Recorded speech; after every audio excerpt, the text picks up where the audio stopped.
Udayagiri saint Mary's U P സ്കൂളിൽ സംഘടിപ്പിച്ച പുരാവസ്തു പ്രദർശനം കുട്ടികൾക്ക് അത്ഭുത കാഴ്ചയായി. കുട്ടികളും രക്ഷിതാക്കളും ചേർന്ന് ശേഖരിച്ച വിവിധ ചരിത്ര വസ്തുക്കളാണ് പ്രദർശനത്തിന് എത്തിച്ചത്. നൂറുകണക്കിന് വർഷങ്ങൾക്ക് മുൻപ് ശവസംസ്കാരത്തിൽ ഉപയോഗിച്ചിരുന്ന നന്നങ്ങാടി മുതൽ ഓട്ടക്കാരണ വരെ 600-ലധികം വസ്തുക്കളാണ് പ്രദർശനത്തിൽ ഉണ്ടായിരുന്നത്. മനുഷ്യൻ താണ്ടിയ ചരിത്ര നാഴികക്കല്ലുകൾ അടുത്തറിയുക എന്നതോടൊപ്പം പാഠഭാഗത്തെ അറിവുകൾ തങ്ങളുടെ മുന്നിലേക്ക് നേരിട്ട് എത്തുക എന്നത് കുട്ടികൾക്ക് വേറിട്ടൊരു അനുഭവമായിരുന്നു.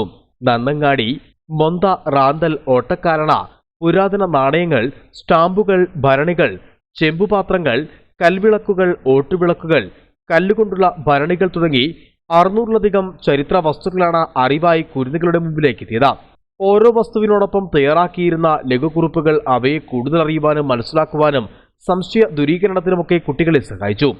നിരവധി വർഷങ്ങൾ കൊണ്ട് അടുത്തറിയുകയും പഠിക്കുകയും ചെയ്യുന്ന കാര്യങ്ങൾ ചുരുങ്ങിയ സമയം കൊണ്ട് മനസ്സിലാക്കാൻ കഴിഞ്ഞതിൽ സന്തോഷവും കുട്ടികൾ പങ്കുവച്ചു. 1 മുതൽ 7 വരെ ക്ലാസുകളിലെ 300 കുട്ടികളും രക്ഷിതാക്കളുമാണ് പ്രദർശന സ്റ്റാളിലേക്ക് എത്തിയത്. പുരാവസ്തു പ്രദർശനം സ്കൂൾ അസിസ്റ്റന്റ് മാനേജർ റവറർ ഫാദർ ജെഫിൻ പാലിയത്ത് ഉദ്ഘാടനം ചെയ്തു.